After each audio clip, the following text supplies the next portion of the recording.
Hello everyone. आज मैंने एक नहीं दो वीडियो बनाई है। मेरी जो प्रीवियस वीडियो जो जिसमें मैंने बताया कि ऐसे कौन से फूड है या ऐसी कौन सी चीज़ें हैं जो हमें एम्ब्रियो ट्रांसफ़र के बाद अवॉइड करनी है, वैसे ही ये वाली वीडियो उन चीज़ों के बारे में है जो हमें एम्ब्रियो ट्रांसफ़र के बाद करनी चाहिए या खानी चाहिए, मतलब एक डाइट जो हमें फॉलो करनी चाहिए। ठीक है, तो सबसे पहले जो मोस्ट इम्पॉर्टेंट चीज़ है कि आपको जो डॉक्टर ने एडवाइस किया है उसको प्रॉपरली फॉलो करना है। आपकी जो भी आईवीएफ की मेडिसिन है बहुत बहुत इंपॉर्टेंट है। आईवीएफ में बॉडी में सडनली एम्ब्रियो ट्रांसफ़र होने की वजह से जो बॉडी होती है वो क्लूलेस होती है कि अचानक क्या हुआ है। ठीक है, उसको फर्टिलाइजेशन का पता नहीं चलता जो नॉर्मल प्रेगनेंसी में होती है, लेकिन यहाँ पे फर्टिलाइजेशन हुआ, एम्ब्रियो का बनना हुआ, सब कुछ बॉडी के बाहर हुआ, इसलिए बॉडी में वो हार्मोन्स नेचुरली प्रोड्यूस नहीं होते हैं। इसलिए आपको ये सारे एस्ट्रोजन प्रोजेस्टेरोन, ये सारे इंजेक्शन, ये सारी मेडिसिन दी जाती है स्पेसिफिक क्वांटिटी में, स्पेसिफिक टाइम के अकॉर्डिंग। ठीक है, ऐसा नहीं कि आपने मॉर्निंग का स्किप कर दिया, आपने सोचा दोपहर में खा लेंगे, नहीं कर सकते। ठीक है, आपको नहीं पता आपको प्रोजेस्टेरोन लेवल सडन डाउन होने पे क्या हो सकता है। ठीक है, ये सारी चीज़ें आपके टाइम की होनी चाहिए और अपनी मर्ज़ी से। ऐसा नहीं कि मॉर्निंग में स्किप कर दिया तो आप दोपहर में 2 गोली खा लें। ठीक है, वो आप पूछे बिना ऐसा नहीं कर सकते, क्योंकि एक साथ उस मेडिसिन का क्या रिएक्शन है वो आप नहीं जानते, ना मैं जानती। वो डॉक्टर्स ही हमें बता पाएंगे। सेकेंडली, जो अगर एम्ब्रियो ट्रांसफ़र के बाद देखा गया है, स्पेशली अगर आपका जो ट्रांसफ़र है वो समर्स में हुआ है। ठीक है, समर्स में भी पीक समर टाइम, जैसे काफ़ी हॉस्पिटल, जैसे स्पेशली जहाँ से मैंने करवाया है अपना आईवीएफ, वहाँ पे जून के मंथ में तो ट्रांसफ़र होता ही नहीं है, एम्ब्रियो ट्रांसफ़र होता ही नहीं है। वो एक साइकिल की जगह 2 साइकिल स्किप कर देते हैं, लेकिन वो एम्ब्रियो ट्रांसफ़र नहीं करते हैं। उसका रीज़न ये रहता है कि इस टाइम पे गर्मी बहुत ज़्यादा होती है। ठीक है, और कई लोग, आपने देखा होगा, ज़्यादातर लोग कंसीव जैसे विंटर सीज़न में करते हैं। ठीक है, उसका एक रीज़न होता है, या जब विंटर सीज़न स्टार्ट होता है, हमारी बॉडी होती है, उसका बॉडी टेम्परेचर ऑलरेडी आपको पता है कि हाई होता है। ठीक है, हमें जो खून होता है उसकी वजह से हमारी बॉडी वार्म रहती है। इसलिए जो एम्ब्रियो होता है उसके लिए एक जो एनवायरनमेंट चाहिए होता है वो ज़्यादा गर्म नहीं होना चाहिए। और अगर आउटसाइड टेम्परेचर ऑलरेडी गर्म है, बहुत गर्मी है, तो फिर इम्प्लांटेशन के चांस कम हो जाते हैं। इसका मतलब ये नहीं कि गर्मियों में इम्प्लांटेशन होते नहीं हैं। ठीक है, आप कुछ टिप्स के थ्रू इस चीज़ को सॉल्व कर सकते हैं। गर्मियों में एक बहुत अच्छी चीज़ है कि जो फ्रूट्स वगैरह अवेलेबल है वो गर्मियों के मौसम के हिसाब से भी होते हैं।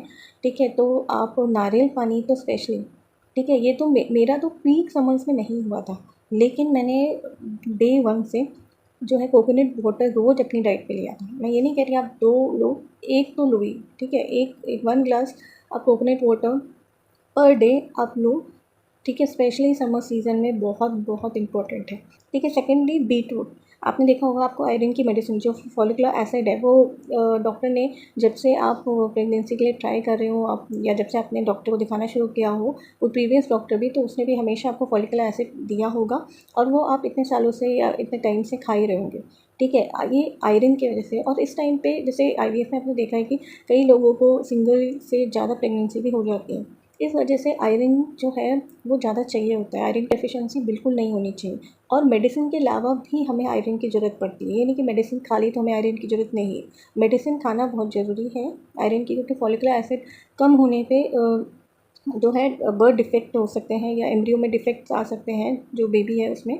ठीक है, और ये बहुत सीरियस चीज़ है, इसलिए इस टाइम पे दवाई तो खानी खानी है। दवाई के अलावा जो भी आयरन रिलेटेड चीज़ें हैं वो भी हमें कंज्यूम करनी है। स्पेशली मैंने एम्ब्रियो ट्रांसफ़र से ये, बल्कि उससे पहले से एम्ब्रियो, ऐसा नहीं कि एम्ब्रियो ट्रांसफ़र आज हुआ है तो आप अब आज ही से खाना शुरू कीजिए। अगर आपका एम्ब्रियो ट्रांसफ़र होने वाला है या अगर हो चुका है, चलो तो आप तभी से स्टार्ट कीजिए, लेकिन अगर नहीं हुआ है तो आप पहले से ही बीटरूट वगैरह खाना शुरू कीजिए, अनार वगैरह खाना शुरू कीजिए। बाकी विटामिन सी के लिए आप ऑरेंज ले सकते हैं।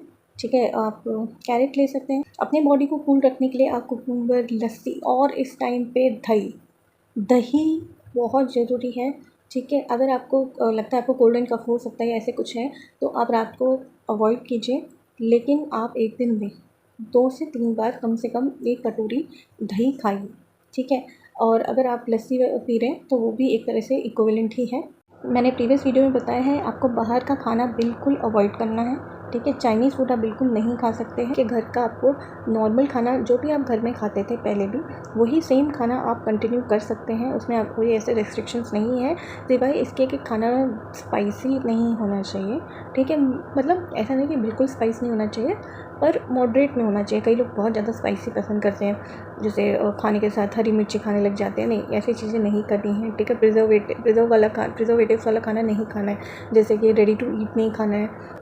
और secondly liquid intake, water intake आपका बहुत अच्छा होना चाहिए, ठीक है। तो वाटर इनटेक इसलिए भी अच्छा होना चाहिए क्योंकि कई लोगों को कॉन्स्टिपेशन की प्रॉब्लम हो जाती है, क्योंकि जो आईवीएफ की मेडिसिन होती है थोड़ी हैवी होती है, तो कई लोगों को थोड़ा सा स्ट्रेन करना पड़ जाता है। एम्ब्रियो ऐसा नहीं है कि स्ट्रेन करने से एम्ब्रियो बाहर आ जाएगा, या ऐसा कुछ नहीं है, या स्ट्रेन करने से पक्का है कि इम्प्लांटेशन नहीं होगा, ऐसा नहीं है। खांसने से, छींकने से या थोड़ा स्ट्रेन करने से, specially at the time of washroom, ऐसा नहीं है कि एम्ब्रियो बाहर आएगा या इम्प्लांटेशन में प्रॉब्लम आएगी। लेकिन हाँ, too much straining can be a problem, लेकिन उसके लिए आप वाटर इनटेक अच्छा कर सकते हैं, कुकुम्बर वगैरह अच्छा खा सकते हैं। स्पेशली अगर आप फ्रूट्स वगैरह, जैसे मैंने कहा नारियल पानी हो गया, बाकी जो अदर फ्रूट्स वगैरह जो आप खा रहे हैं, फाइबर इनटेक अगर आपका अच्छा है तो इसके वजह से आपको कॉन्स्टिपेशन की प्रॉब्लम नहीं रहेगी, तो ऐसे स्ट्रेनिंग का इशू भी नहीं आएगा। बाकी अगर आपको ऐसा लगता है कि आपको उसके बाद भी अगर स्ट्रेन करना पड़ सकता है या आपको कॉन्स्टिपेशन है, तो आप अपने डॉक्टर से बात कीजिए, वो आपको कोई राइट मेडिसिन प्रिस्क्राइब कर देंगे, जिससे कि जो आईवीएफ में या प्रेगनेंसी में सेफ़ होती है और जिसका इम्प्लांटेशन में कोई भी बुरा इफेक्ट ना पड़े। बाकी गरम चीज़ें होती हैं, गरम चीज़ों से मतलब है जैसे खड़े मसाले हो गए, वो हम अपने कई लोग खाने में डालते हैं, ठीक है। कई लोग के आई थिंक सारे इंडियन फैमिलीज़ में खड़े मसाले वगैरह या तो उसको कूट के डाल देते हैं या तो उसको एज इट इज़ साबुत का साबुत डाल देते हैं, ठीक है। आप बस गरम चीज़ें ना खाइए, खड़े मसाले ये सब खाने में अवॉइड कीजिए। कुछ टाइम स्पाइसी खाना मत खाइए, चाइनीज़ खाना मत खाइए। फाइबर इनटेक, फाइबर फ्रूट्स में होता है, फ्रूट्स इनटेक अच्छे कीजिए।